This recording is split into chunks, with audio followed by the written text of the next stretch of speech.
Let's talk about the things I know.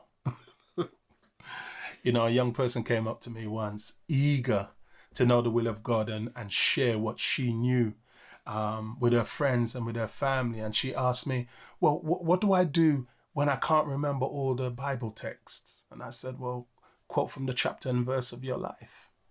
Just quote from the chapter and verse of your life.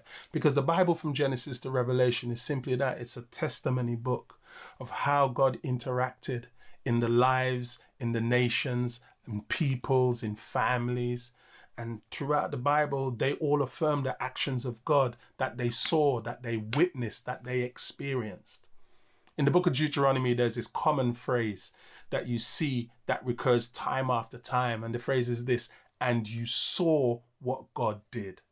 And you saw what God did. The things they saw defined not only the things that they knew about God, but they defined the way in which they experienced the reality of God. So you hear Paul in 2 Timothy writing to young Timothy. He says, I know in who I have believed.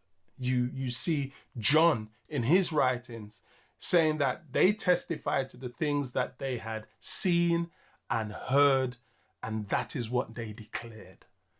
The things we have seen and heard, our hands have touched, those are the things that we declare.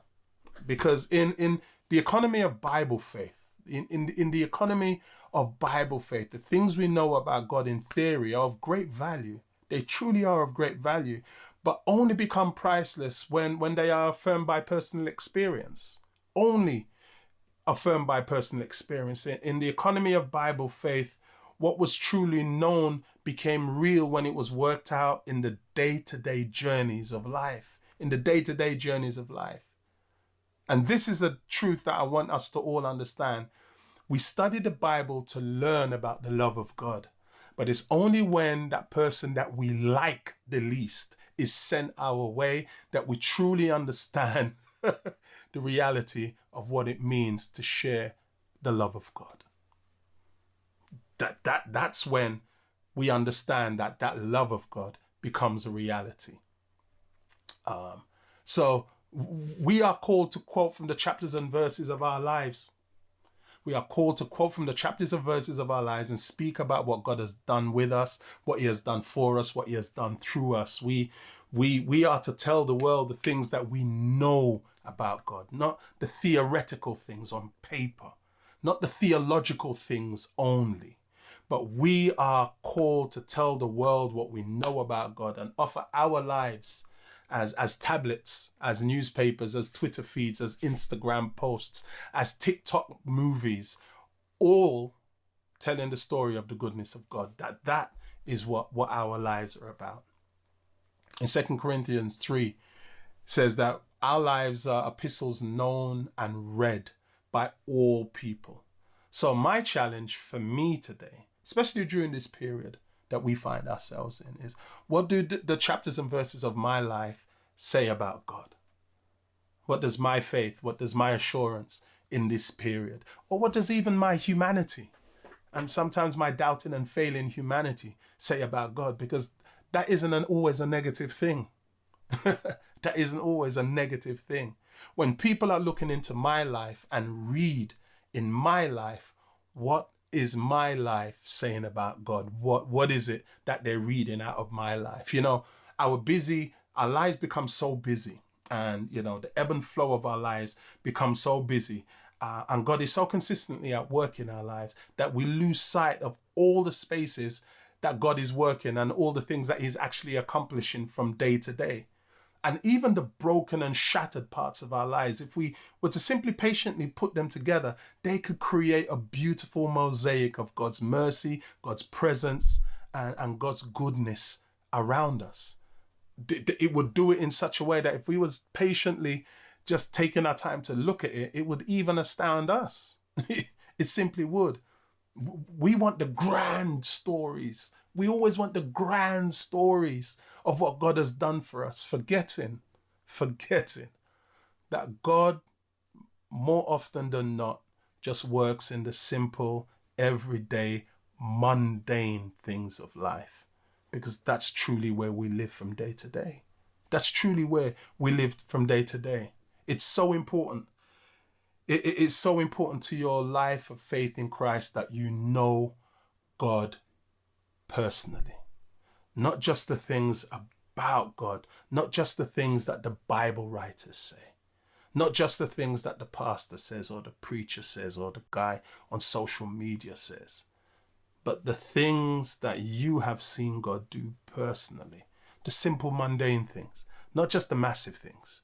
Your arm dropped off and he helped you to grow a new arm, but the everyday, simple, mundane things. Why? Because your life, my life, is the intersection between heaven and earth, where people see the power and the reality of God in the human experience. That's what our lives are. Our lives are that intersection. So, what is it that I personally know about God? What is it that I feel that my life says about God? Let me share three things. Three things. Number one, what is it I know about God? Seeing the way God showed faithfulness to my mother and all of us as her children. I know that God is a promise keeper. My father left when I was 5 years old, never came back into the marital home again. Left my mum with the last 5 of us to raise by herself. And I am the youngest of 10 children, 8 living, 8 now living. But he promised my mother that he would be a husband to her.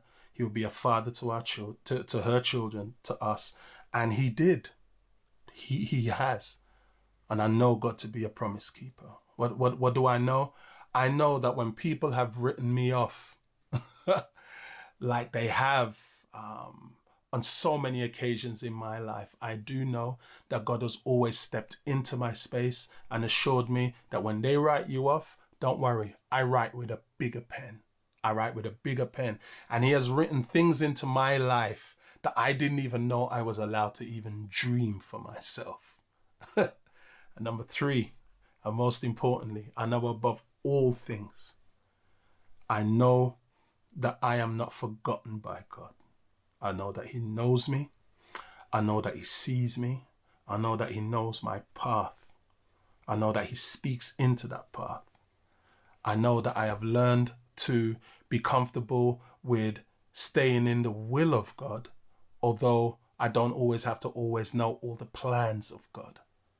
But he can sit me comfortably into a groove and move my life forward. So like Paul, I know in who I believe.